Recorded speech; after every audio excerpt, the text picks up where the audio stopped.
اور ہمارے آرام کے لیے بے شمار نعمتوں کو پیدا فرمایا۔ خلاصہ کے طور پر آپ کو سمجھیں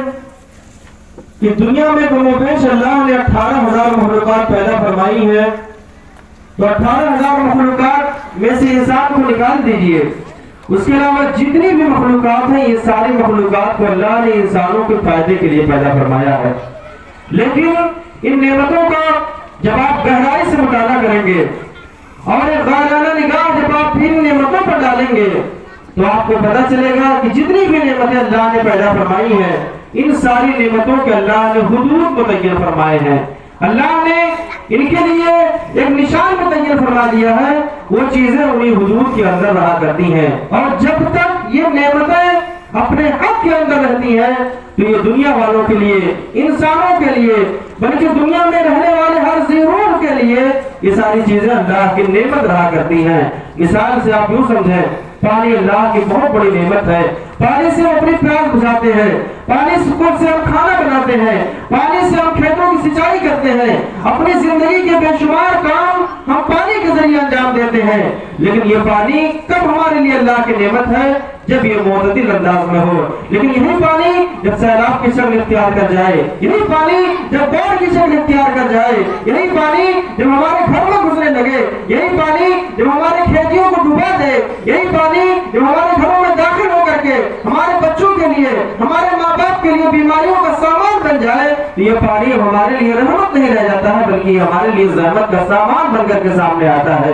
ٹھیک اسی طریقے سے اللہ نے ہوا کو پیدا کیا ہے، ہوا سے ہم آکسیجن لیتے ہیں، ہوا سے ہم سانس لیتے ہیں، گرمیوں میں ہوا کے ذریعے ہم کولر اور پنکھوں کے ذریعے آرام حاصل کرتے ہیں، کار میں بھر کر کے اس کو لے کر کے ہم یہاں سے لکھنؤ تک کا سفر کرتے ہیں، بے شمار کام ہم ہوا کے ذریعے اپنے آپ سے لیتے ہیں۔ لیکن یہ ہوا کب تک ہمارے کام آتی ہے؟ جب یہ ہوا معتدل ہو، جب یہ ہوا اسی طریقے سے چلے جیسے کہ عادتاً چلا کرتی ہے۔ لیکن اگر یہی ہوا آندھی کی شکل اختیار کر لے، اگر یہی ہوا طوفانی شکل اختیار کر لے، یہی ہوا ہمارے درختوں کو اکھاڑ پھینکنے لگے، یہی ہوا ہمارے گھروں کو گرانے لگے، یہی ہوا ہماری کھیتیوں کو خراب کرنے لگے، تو یہ ہوا ہمارے لیے رحمت نہیں رہ جاتی ہے بلکہ یہ ہوا ہمارے لیے زحمت کا سامان بن جایا کرتی ہے۔ اگر آپ نے یہ بات سمجھ لی ہوگی تو آئیے میں آپ کو بتاؤں کہ اللہ نے انسان کو پیدا فرمایا ہے تو اللہ نے ہم انسانوں کے لیے بھی ایک حد متعین فرما دی ہے، اللہ نے ہمارے لیے نشان متعین فرما دیا ہے کہ ہمیں دنیا میں رہنے ہے تو کس حساب سے رہنا ہے،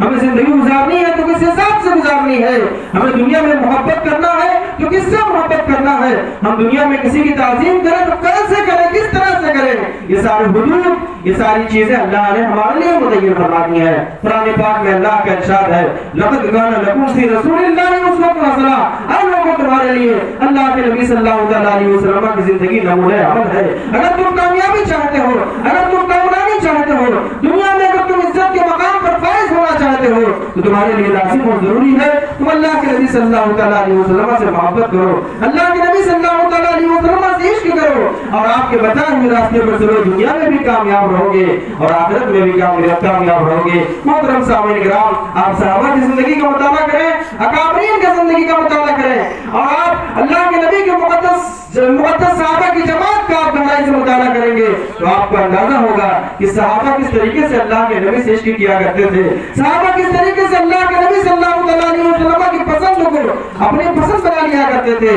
تب جب وہ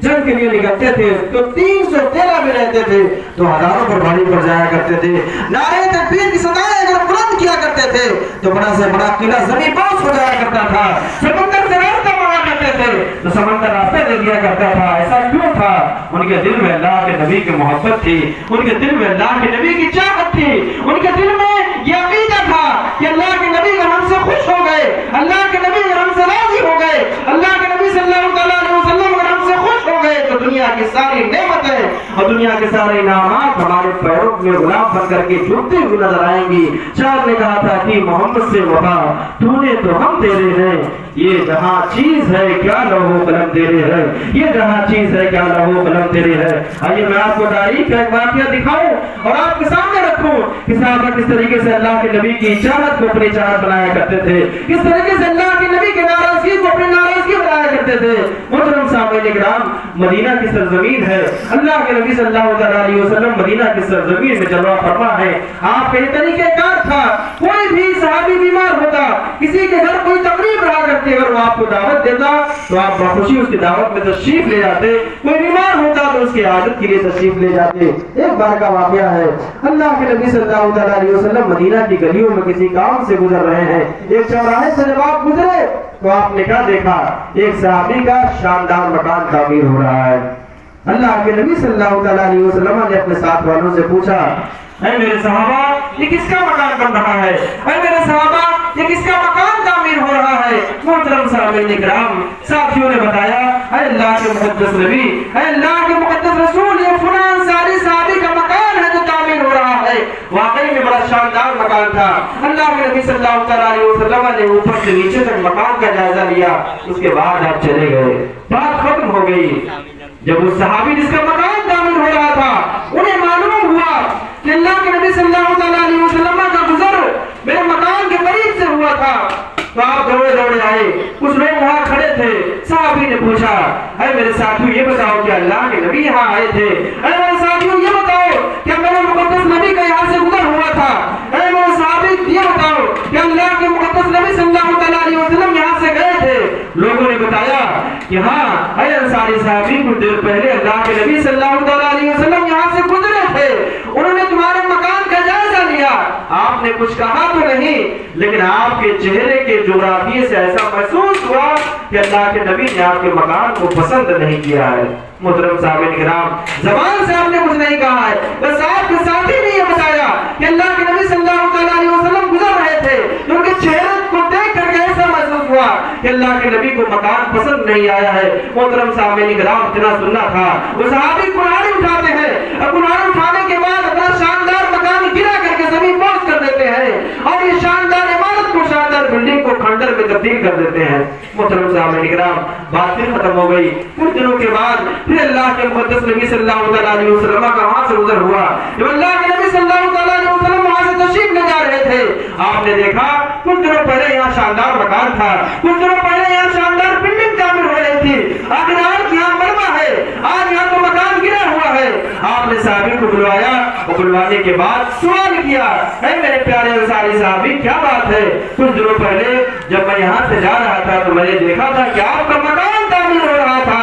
آج آخر کیا بات ہوئی؟ ہمیں بہت زیادہ ایام نہیں گزرے ہیں، کیا ہوا مکان زمین بوس کیسے ہو گیا؟ محترم صاحبین کرام، اللہ کے نبی کے مقدس صحابی کا وہ جواب سنیں اور غور کریں کہ صحابہ اللہ کے نبی سے کتنے محبت فرماتے تھے، صحابہ اللہ کے نبی کی مرضی کو کس طرح سے اپنی مرضی بناتے تھے۔ اس صحابی نے جواب دیا، اللہ کے مقدس رسول، میں نے سنا کہ آپ میرے مکان کے پاس سے گزر رہے تھے اور آپ نے میرے مکان کو دیکھا تو میرا مکان آپ کو پسند نہیں آیا۔ اے اللہ کے نبی، جو چیز آپ کو پسند نہ ہو اس کو دنیا میں رہنے کا کوئی حق نہیں ہے۔ جیسے ہی مجھے معلوم چلا کہ یہ مکان مکمل آپ کو پسند نہیں آیا ہے، میں نے کلہاڑی اٹھایا اور مکان کو گرا کر کے زمین بوس کر دیا۔ محترم صاحب کرام، اب آپ غور کریں، وہ صحابی تھے،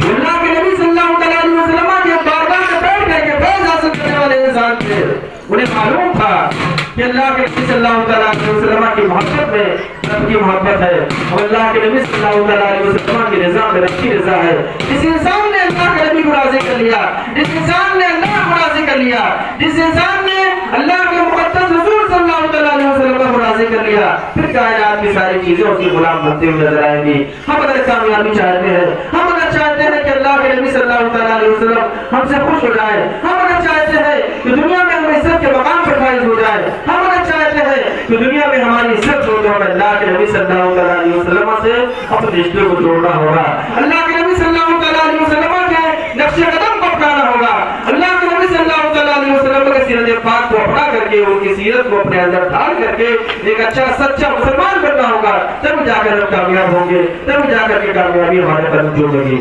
آخر وجہ کیا ہے؟ قرآن وہی ہے، اسلام وہی ہے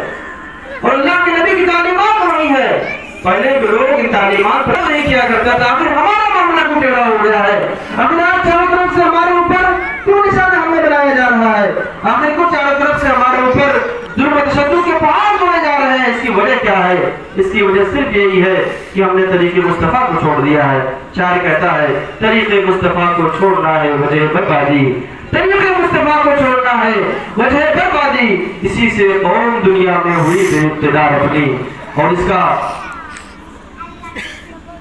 ازالہ کیسے ہو، اس پریشانی کا سبب کیسے ہو، اس کو بھی اللہ کے نبی نے بتا دیا ہے۔ اللہ نے خود قرآن مقدس میں بتا دیا ہے کہ شہنشاہ بطحا جناب محمد مصطفیٰ محمد مصطفیٰ صلی اللہ علیہ وسلم کی پیروی کریں، ان کی اتباع کریں اور ان کے نقش قدم پر چلے، پھر دیکھیں دنیا کیسے آپ کے غلام بنتے ہوئے نظر آئے گی۔ میں آپ کو مثال سے سمجھاؤں کہ تاریخ اولیاء میں ایک ولی کا نام حضرت نظام الدین اولیاء رضی اللہ تعالیٰ عنہ کے نام سے مشہور معروف ہے، بڑے پائے گئے بزرگ ہے، اور دلی کی سرزمین پر جب تک آپ باحیات رہے تب تک یہ کائنات آپ کے فیض سے اور آپ کے برکات سے سیراب ہوتی رہی، اور آج جب آپ ظاہری طور سے دنیا سے چلے گئے ہیں تو آج ان کی قبر مبارک سے زمانہ سیراب ہو رہا ہے۔ میں انہی کا واقعہ آپ کو بتاؤں، جب آپ باحیات تھے تو آپ کے زمانے میں ایک مرید آپ کی بارگاہ میں آیا، اور آنے کے بعد آپ کی بارگاہ میں عرض کیا، اے ہمارے پیر و مرشد، میرے گھر میرے بیٹی اور کافی انتظام و انتظام کرنے ہیں، لمبا خرچ ہے اور خرچوں کی ایک لمبی تعداد ہے، میں آپ کے پاس اس لیے آیا ہوں کہ آپ میری امداد کریں تاکہ میرے گھر کا یہ کام آسانی سے پورا ہو جائے۔ محترم سامعین کرام، اللہ کے نیک بندے نے جب یہ سنا تو کہا، کیا میں مرید، میں تو فقیر آدمی ہوں، میں غریب آدمی ہوں، میں تو حضور میں بیٹھ کر کے قال اللہ و قال رسول کی صدا بلند کرتا ہوں، تمہیں اگر مدد چاہیے تمہیں امیروں کے پاس جانا چاہیے، تمہیں اگر پیسوں کی حاجت ہے تمہیں بادشاہوں کے پاس جانا چاہیے، تمہیں اگر کچھ امداد چاہیے تمہیں سیٹوں کے پاس جانا چاہیے، میرے پاس آنے کی کیا ضرورت ہے؟ اس مرید نے اس خانقاہ میں بیٹھ کر کے ایک تاریخی جملہ کہا تھا کہ میرے پیر، میں نے آپ کے ہاتھ میں اپنا ہاتھ دیا ہے، اے میرے مرشد، میں نے اپنی ذات کو آپ کے ہاتھ پیش دیا ہے، میں نے آپ سے بات کر لی ہے،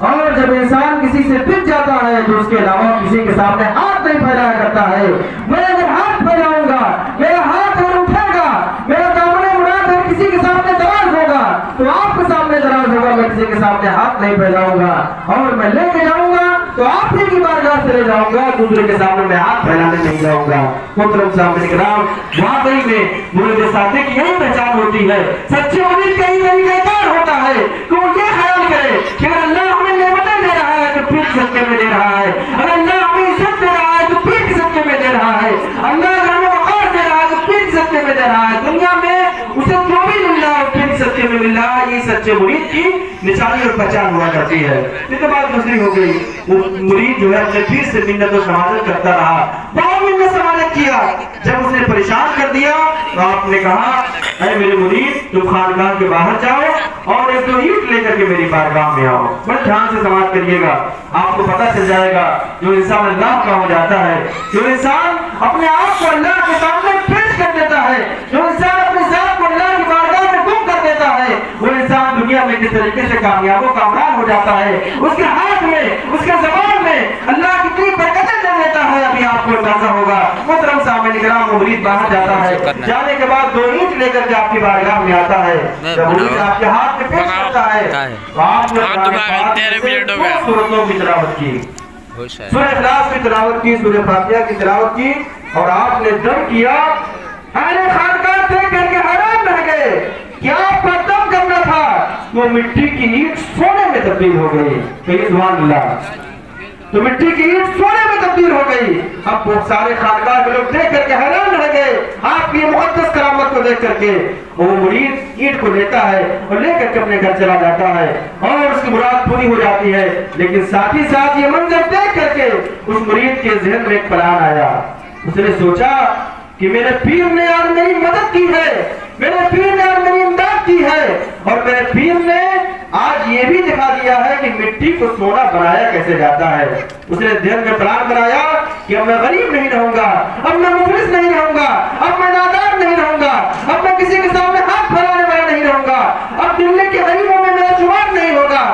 میں بھی رات میں آج بہت سارے اینٹ کو جمع کروں گا اور پیر صاحب کے بتائے ہوئے طریقے کے مطابق رات بھر میں اینٹ کو جمع کر کے سورہ فاتحہ سورہ اخلاص کی تلاوت کرتا رہوں گا اور راتوں رات میں امیر بن جاؤں گا. سونے کا ایک ڈھیر ہمارے گھر تیار ہو جائے گا. محترم سامعین کرام, یہ پلان بنایا. پلان بنانے کے بعد عشاء کی نماز سے فارغ ہو کر کے خوب اینٹ جمع کیا. اینٹ جمع کرنے کے بعد قرآن پاک کو کھولا. قرآن پاک کو کھولنے کے بعد سورہ فاتحہ سورہ اخلاص کی تلاوت کیا اور اینٹ کو لے کر کے دم کیا.